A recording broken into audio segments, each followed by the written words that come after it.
What's up, my people? You are watching another episode of Mental Telepathy's Arena, and I am your host and lyrical genius, Black Titanium. I want to delve in today's show by, starting off briefly with sports, NBA, Los Angeles Lakers, my motherfucking peoples, baby, my niggas. Yeah, baby, we still doing our thing. We lost to a good team a couple of games ago, but we back on track as always, man. And with that being said, go Lakers. Keep doing your thing, baby, because I ain't gonna speak too deep in depth about that because their last loss to the Clippers to me was unforgivable. I'm still heated about that loss.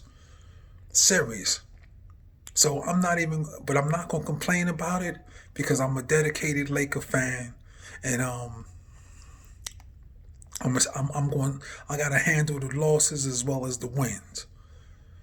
But the Lakers, they definitely need another piece. We gotta trade somebody, and it ain't Kuzma.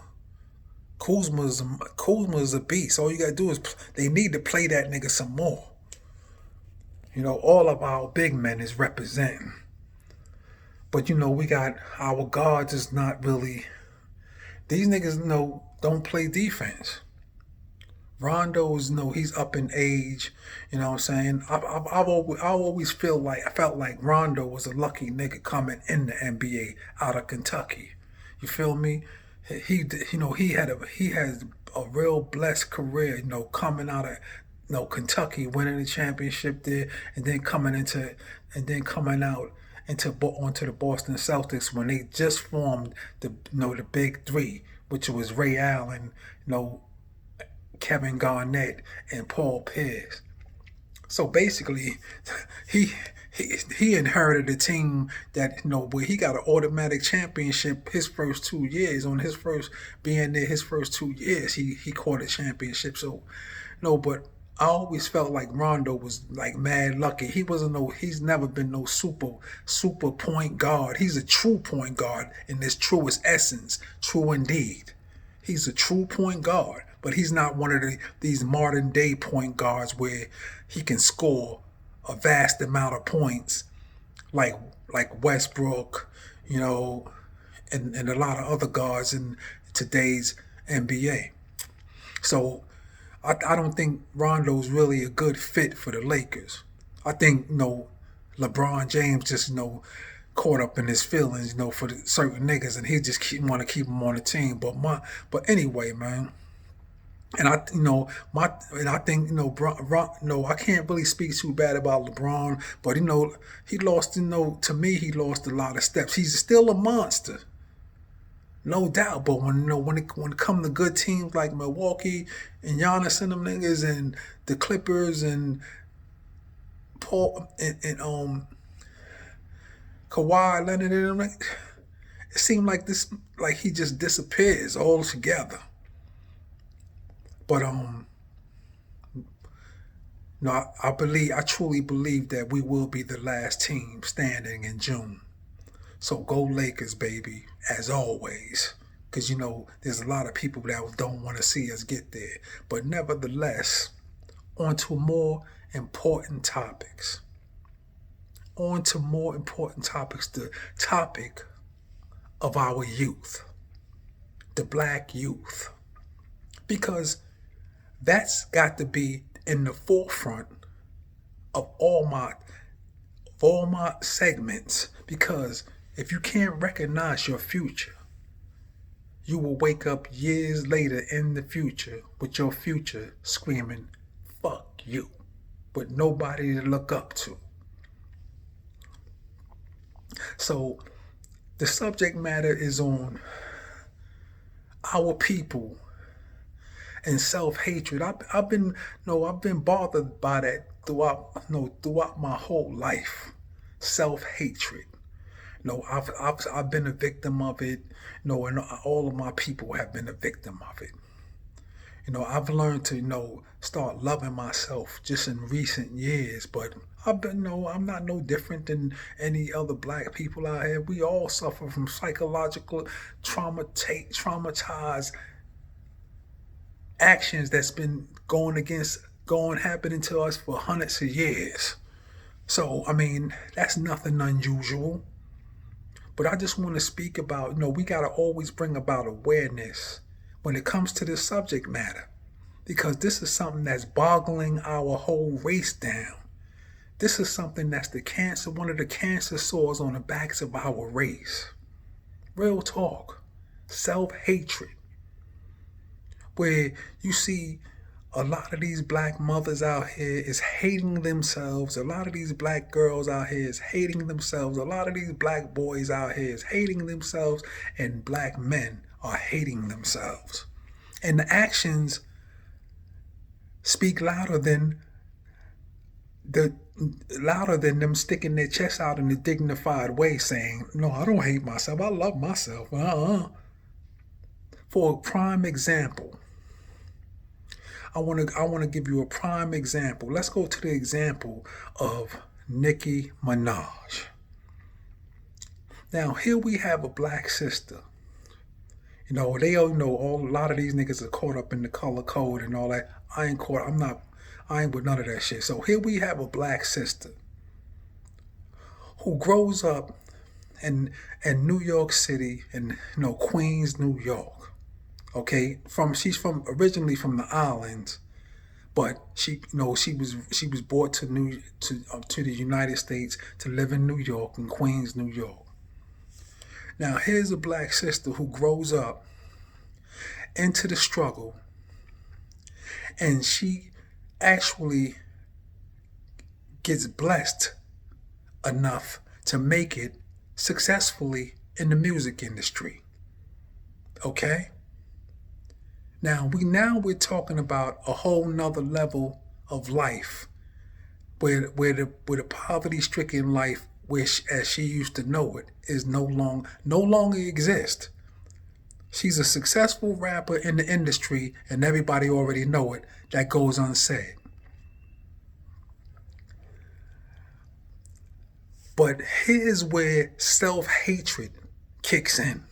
Let me show you about self-hatred and the detriments, how detrimental that one aspect of life is to our health. Here you have a black sister who actually succeeds in the music industry. She's doing her thing. Can't be stopped. She's like a juggernaut. I'm talking about can't nobody stop her but her. Okay? She's doing her thing. And then, all of a sudden, self-hatred kicks in. And guess what she does? She goes back. She takes 1,000,000 steps into successful life, only to jump in the car to drive back to the poverty-stricken neighborhood where she comes from,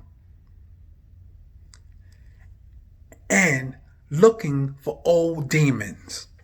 Okay? This is what self-hatred does to us.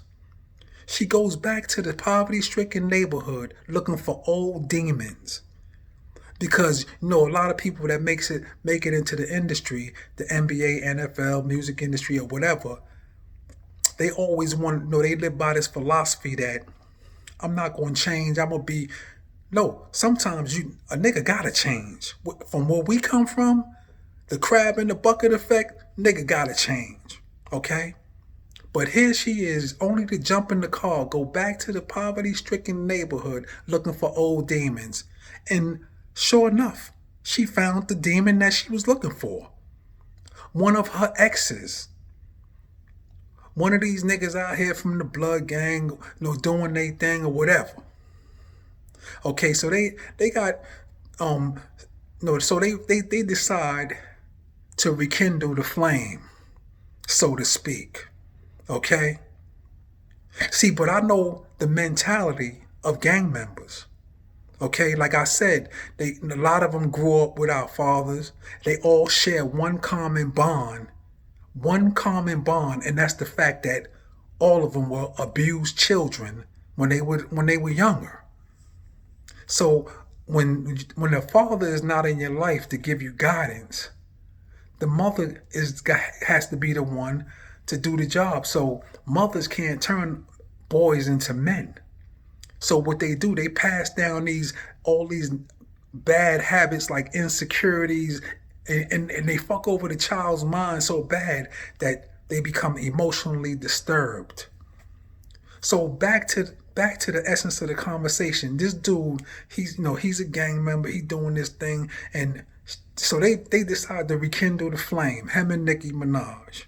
Okay.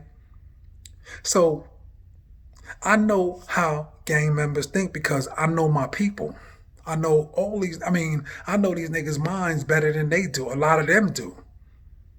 They grow up. When you grow up in situations like that, you become emotionally disturbed, psychologically traumatized, and you grow up with a lot of insecurities. What they do, they feed each other a bunch of insecurities, and they downplay each other's virtues. So Nicki Minaj, due to the fact that she went back looking for old demons, she's about to be affected by this. So her and dude decides to rekindle the flame.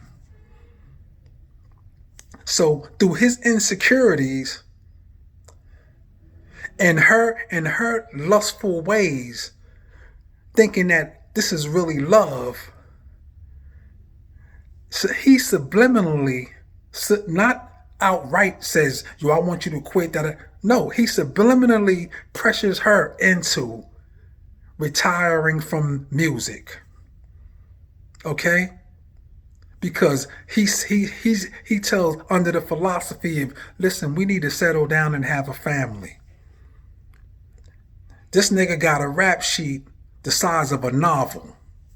Okay? This nigga done shot niggas, killed niggas, got enemies out here like it's no tomorrow. Okay?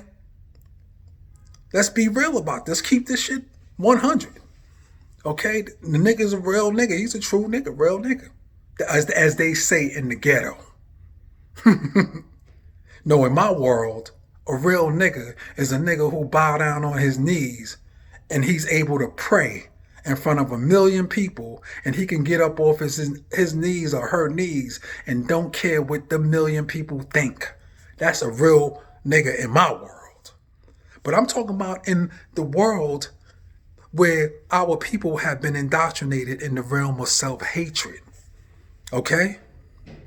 So he's feeding her, subliminally feeding her insecurities. Yo, man, I'm feeling financially intimidated. Yo, we gonna have because he know that she's in the industry and all these niggas is trying to holler at her. She got body for days.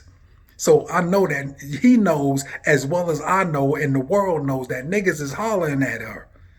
And he know that the niggas that's hollering at her, he cannot compete with these niggas. So subliminally, he feeds her insecurities and convinces her to drop out of the race, my nigga. She's on top. She's on top of the world right now. Okay, at the moment. At that moment. Okay? So he subliminally feeds her insecurities because most of these niggas is abusive niggas, verbally, mentally, physically.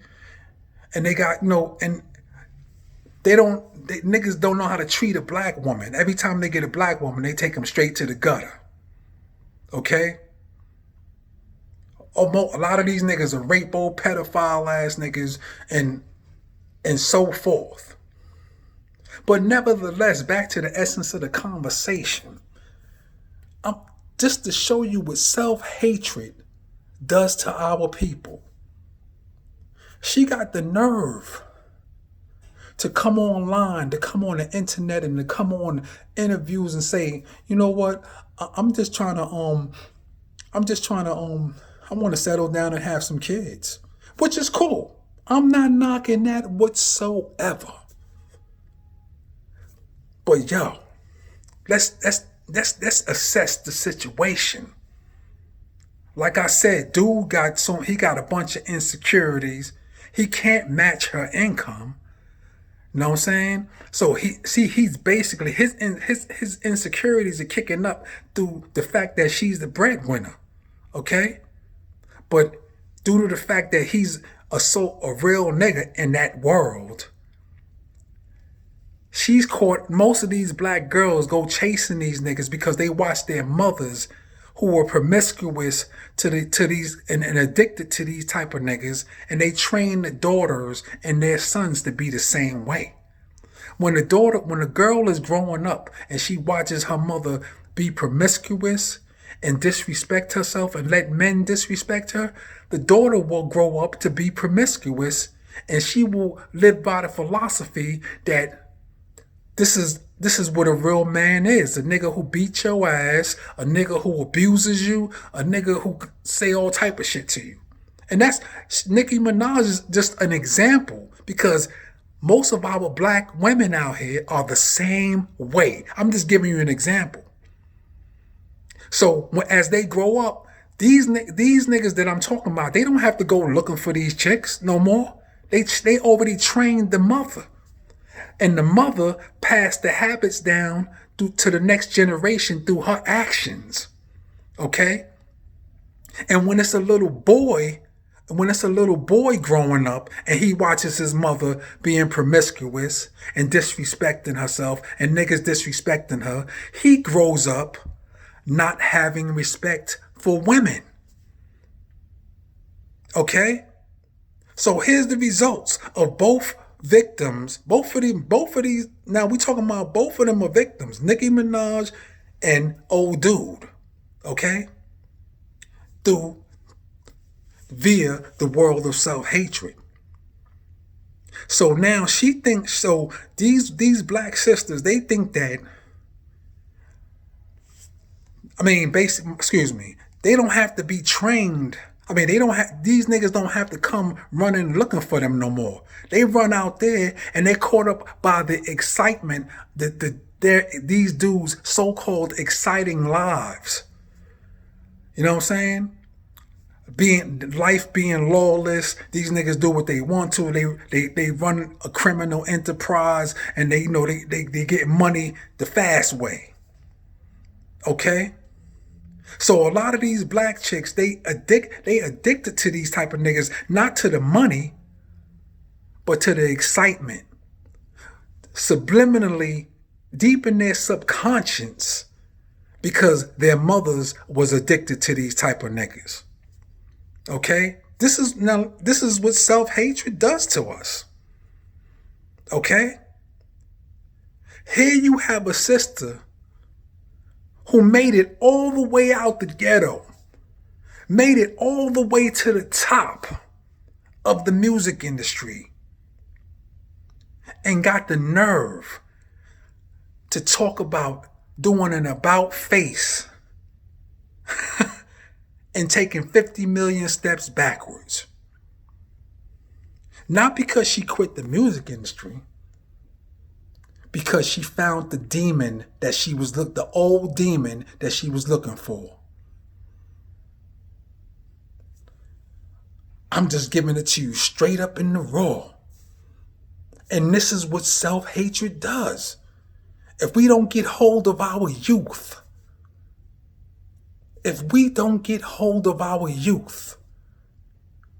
this is all they are going to have to look up to. This is all they have to look up to. Is these type of people. Because this is why whenever the few black people that make it, that slip through the cracks and they go to the universities, and I'm just one of the rare ones who went to university, UCLA, and I never jumped out in the corporate world. I came back. But when intelligent people do, when they do make it to universities, they never go back to the ghetto, and rightfully so, because when they do go back, the people who don't have that type of education are dealing with self-hatred. So when the people hate themselves, and when they look at the reflection in the mirror, because when you're looking at me, you're looking at your reflection in the mirror. I am you, you are me. So whenever they see somebody, the reflection in the mirror, and that reflection has a better potential and better qualities, qualities that money cannot buy, guess what? They're going to lash out. And they because they want to be that person, or they want what that person has at that moment. So this is why when most people, they go and they make it out and they go to university, they never go back to the ghetto. Because when you do go back to the ghetto, these niggas are looking to kill you. All of these niggas, that's what they did to all of our leaders. Malcolm X, Martin Luther King, Huey Newton, all of them. They tried to go back, even Nipsey Hussle tried to go back and try to give back to the hood. Nah, they don't want you to help the hood, nigga. They want all of your shit. They just kill them. And so this is what I was trying to say. A lot of the times we sit up, people like Dr. Umar Johnson and a lot of these so-called militant niggas, what I'm saying, sit up and what they don't understand is that a lot of the times we jump out the window and we try to stand up and represent our people in the best way, and we try to bring about awareness to help our youth.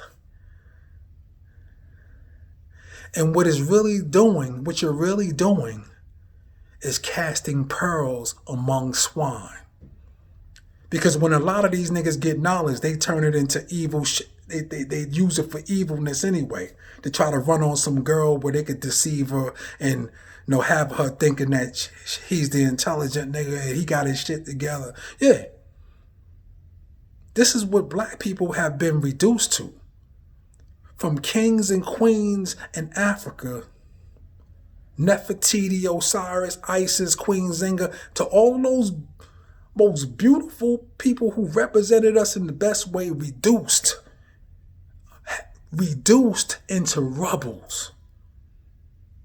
Reduced into rubbles. Real talk. And this is one of the examples of what self-hatred does to us. And I see people, the masses, how they react towards Nikki Minaj, what she did, how they react. They can't believe it. They like shocked, like appalled. But it wasn't surprising to me. Because I know that money cannot erase self-hatred. You got all these niggas in the NBA, the NFL, the baseball league, the music industry. They get all these millions of dollars. And them niggas will run right out to the club looking for old demons. Yeah. Just for niggas to say, yo, that nigga's still a real nigga, man. That nigga's still real, man. He's still true to the game. Are you serious? Yeah, it's a sick, twisted, demented way of thinking. But when you suffer from psychological traumatization that we've been going through for over 400 years, and it's been passed down from generation to generation, trust me, self-hate is a hell of a mental state. When a person hates himself, there's no limit to the things that you could get them to do against themselves, to get them to do against their people. There's no limit to it. And this is why you see a lot of black people acting the way they act. And I'm not ridiculing, because I suffer from a lot of the disease too. I'm just like I said, throughout the recent years, I've just started to learn to love myself. Okay? But what you got to realize, I'm talking to the militant brothers and to those who strive for righteousness. A lot of the times when we jump out the window and we try to save people, you got to realize that you cannot save. Well, a lot of our people are gone and they are not coming back. And by you trying to give them knowledge, it's like casting pearls among swine. Real talk. A lot of these niggas don't even want to hear it, because that's what self-hatred does to you. If you're black and you suffer from self-hatred, you don't want to hear nothing about being black. Man, I don't want to hear that shit from Africa, man. I hear plenty of people say it. Right out their mouth. Come on, man. You talking that black shit, man. It ain't about black and white, man. Come on. And they get dick stuck in their ass every day by the white man. Getting fucked over every day by the white man. And they don't care. They have a sick, twisted love affair for their slave masters. Because self-hate is a hell of a mental state. Understand me. Real talk. And this is something that we have to work on. In order to work on your weakness, in order to work on your weakness, you have to realize that you have a weakness in order to at least try to turn that weakness into a strength. I work on trying to turn my weaknesses into strengths every day. It's part of the inner war. We all fight the inner war. But you have to be conscious of it in order to even fight it. Because a lot of these people, they go about their daily lives, man, like oblivious to the problems of their people. And they know because they live by the philosophies of self-preservation. Our people can't think collectively. I'm talking to our youth. This is for the youth and our people that strive for righteousness, because like I said, the walking dead don't even hear it. God has already warned us in the Bible, the Torah, and the Quran. He said you could talk to them till you blow in the face, man. They don't hear you. I have placed a seal over their eyes, their hearts, and their hearing. Yeah. And only time they gonna realize it is on the day of judgment, when the wool is pulled from over their eyes and I show them their shame. So, with that being said, I gotta say, never fear the one who can lead you to the hellfire, but fear the one who can put you in it and leave you there. See, girls like Nikki Minaj, they fear the ones who can lead them to the hellfire. A lot of these niggas fear pain. But on the other side of the same token, they like total pain freaks. Black women like Nikki Minaj are total pain freaks. And because of that addiction, she will totally destroy the rest of her life. I guarantee you, within the next 6 to 7 months, you're going to be hearing plenty of shit about that bullshit because anytime we get in a relationship with each other, man, black people don't know how to treat each other. Like I said, most of these niggas get black chicks, man, they take them straight to the gutter. So the relationship is going to be toxic anyway, because today, modern day black women, they want to be dominatrix, they want to be domineering, they want to be able to be the breadwinner. So basically, it's a two-way streak, man. But this is a little food for thought, man, because self-hate is a hell of a mental state, man. And like Malcolm X once said, be careful what type of media you listen to. Be careful what type of media you listen to. Whether it's the news, social media, or a nigga just whispering in your ear. Because it can have you hating the oppressed and loving those who are doing the oppressing. This is why I don't ridicule Nikki Minaj. I'm just talking about self-hatred. So that's just a little food for thought. You have watched another episode of Mental Telepathy's Arena, and I am your host and lyrical genius, Black Titanium. Until the next time, hit that like button and that subscribe button. Peace. I'm out.